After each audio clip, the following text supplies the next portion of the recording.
Olá, hoje nós vamos falar sobre o terceiro capítulo do curso de Sistemas Distribuídos. Meu nome é Paulo Lacerda e essa é uma apresentação para a disciplina de Sistemas Distribuídos. Bom, primeiramente, o que são requisitos não funcionais? Os requisitos não funcionais, eles irão se concentrar em como o sistema deve funcionar, definindo atributos de qualidade e suas características. São considerados os maiores desafios na área da computação distribuída, porque para cumprir com os seus requisitos não é uma tarefa tão simples e acaba se tornando algo extremamente complexo.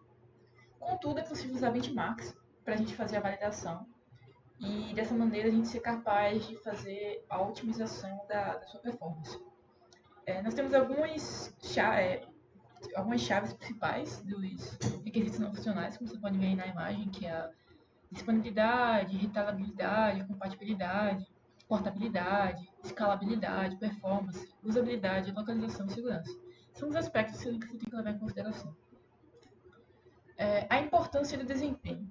Primeiramente, é importante destacar que os sistemas computacionais foram desenvolvidos originalmente com o objetivo de concluir as tarefas de forma mais rápida que algo manual ou algo analógico, ou de aqueles dispositivos analógicos. E segundo, a computação moderna, né, ela tem um foco muito maior na eficiência e, consequentemente, no mundo dos negócios. E por conta disso, se tornou algo muito viável de se investir na área da computação.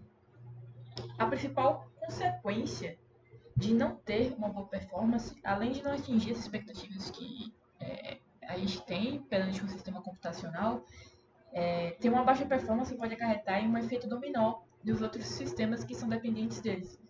E dessa forma, uma transação de um banco, por exemplo, que deveria ser simples e rápida para um usuário, pode vir a acarretar muita dor de cabeça e a desistência daquele usuário de utilizar aquele sistema porque aconteceu de não ter uma eficiência e um desempenho adequado.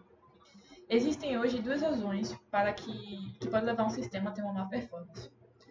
A primeira delas é na prioridade que os sistemas podem vir a dar ao gerenciamento de recursos, em vez de realmente focar na resolução do problema. Às vezes o sistema ele foca tanto no gerenciamento de quais recursos estão ali ativos que ele acaba atrasando um pouco a entrega da solução daquele problema. Como é possível ver na imagem aí, que mostra o desempenho de cada tipo de sistema. Né? Nós temos aí o sistema de distribuídos, por exemplo, que é esse laranjinha, ele acaba tendo uma um alto valor para o disco, para o BD Bench disco, e nem tanto para a produção e para o TCP disk. Né? O segundo motivo que pode levar a má performance é a falta de escalabilidade do sistema. E aí, para otimizar o sistema, é importante saber que sempre vai ser necessário sacrificar performance e algo para melhorar o desempenho nessa atividade específica. Por exemplo, se você quer aumentar o seu desempenho, é sempre necessário você sacrificar algum outro detalhe do seu sistema para poder aumentar aquele desempenho. Você não pode, por exemplo, manter uma alta interface gráfica, sendo que você não necessita tanto daquilo para uma certa atividade. Às vezes, você precisa de uma velocidade de entrega maior do que a, a, a beleza do gráfico do software. Bom, medindo métricas. O trade-off tradicional dos sistemas distribuídos entre as métricas de níveis de trabalho de um sistema. Por exemplo, um sistema pode priorizar a redução de tempo médio e de espera de seus trabalhos, mas para que isso aconteça, é preciso ter uma utilização muito menor em média do que um sistema que não prioriza, né, o tempo de espera. Por outro lado, o sistema pode priorizar a utilização, não seus usuários. Perdão, o sistema ele pode priorizar a utilização, mas em compensação seus usuários teriam que esperar um tempo devido à fila, porque os empregados estariam usando os recursos, por exemplo. Né? E aí várias métricas capturam o limite desse trade-off, incluindo métricas para capturar a forma justa da distribuição, né, dos empregos, ou então o desperdício de recursos que acabam sendo utilizados ou não utilizados. Os sistemas tradicionais não focam na escalabilidade, sendo considerado um grande desafio na computação. Porque a escalabilidade ela pode ser definida como a capacidade do sistema de fazer mais quando mais recursos são disponibilizados. Né? O que seria o paralelismo e o speedup? Quando a gente tem uma atividade sequencial, a gente tem que uma atividade, uma tarefa, ela vai ser executada sequencialmente. Ou seja, o tempo de execução daquela tarefa vai ser proporcional à quantidade de tarefas que aquilo ali vai conter.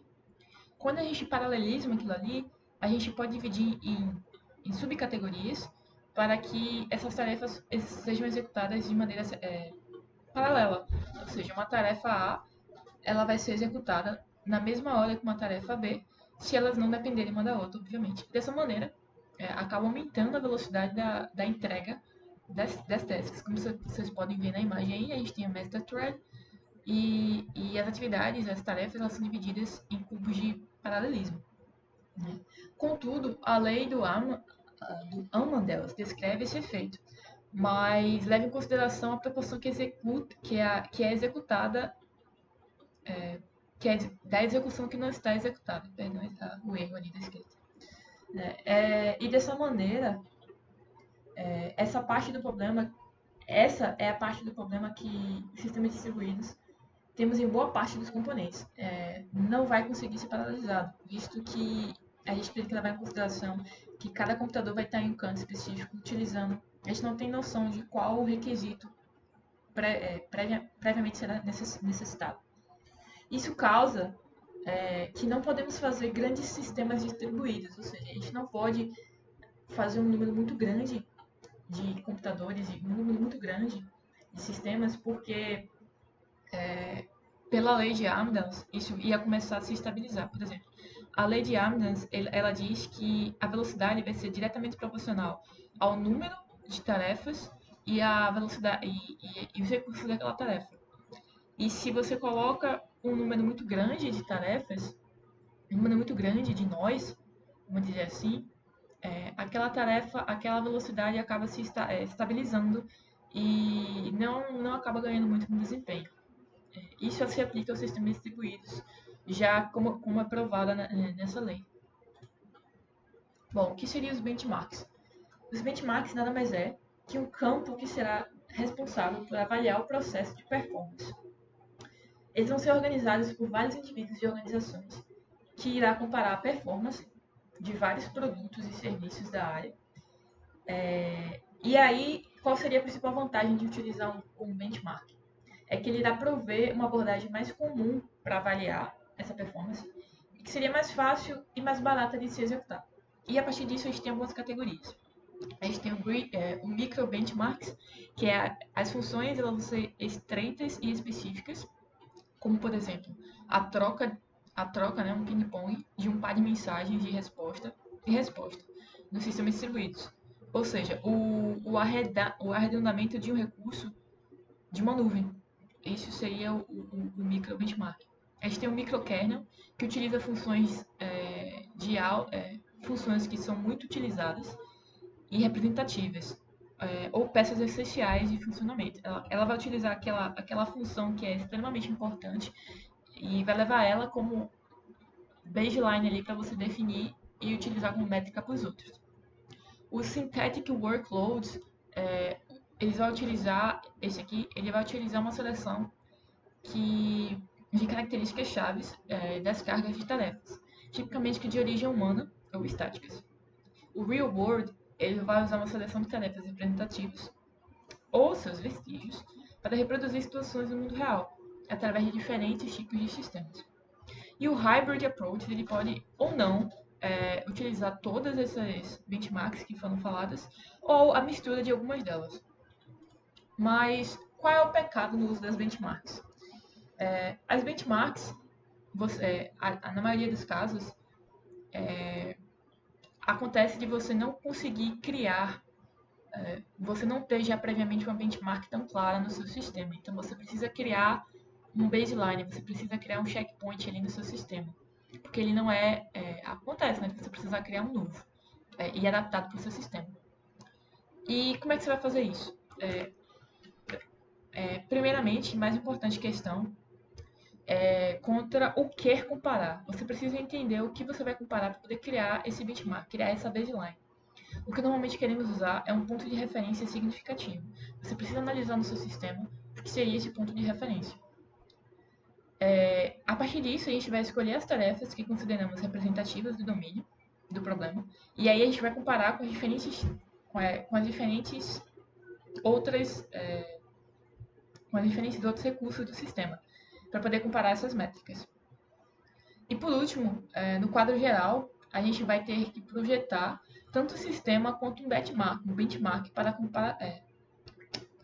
A gente vai ter que comparar, né, os dois. E fazer um benchmark em um sistema não é algo ideal, porque sempre vai haver suposição do que é o benchmark, e que esse benchmark pode ser tendencioso e pode favorecer cenários para os quais o sistema é projetado ou para os quais é particularmente otimizado, e acabar esquecendo outros detalhes, outros recursos.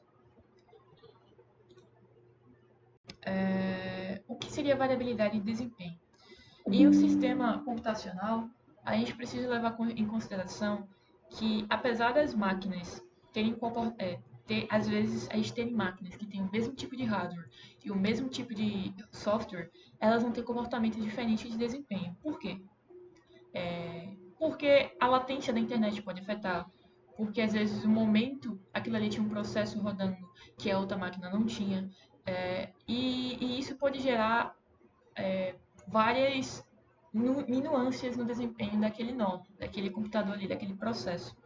Como vocês podem ver na imagem, a gente tem vários nós em um sistema distribuídos e ele vai variar no desempenho, apesar de ter o mesmo tipo de recurso computacional. A melhor solução para você resolver esse tipo de problema, né? Como é que você vai manter um desempenho razoável? Como é que você vai medir isso? Medir essa métrica de variabilidade de desempenho? A melhor forma de fazer isso é você atingir uma métrica com a maior consistência. Você precisa atingir a maior consistência que não tenha tanta divergência nessa variabilidade. E para fazer isso, é importante levar em consideração que a notícia na internet pode afetar os resultados, né? Logo, vai ser recomendado a gente randomizar a ordem dos experimentos. Você vai precisar escolher nodes aleatórios para poder fazer esses testes, e é importante criar um padrão e fazer repetições diariamente naquelas máquinas. É importante você destacar que essas repetições elas precisam ser em horários e dias diferentes, com tipos de internet diferentes, para que a gente realmente consiga entender e pegar toda a variabilidade, possível variabilidade do sistema. É isso. Agradeço pela atenção e até a próxima.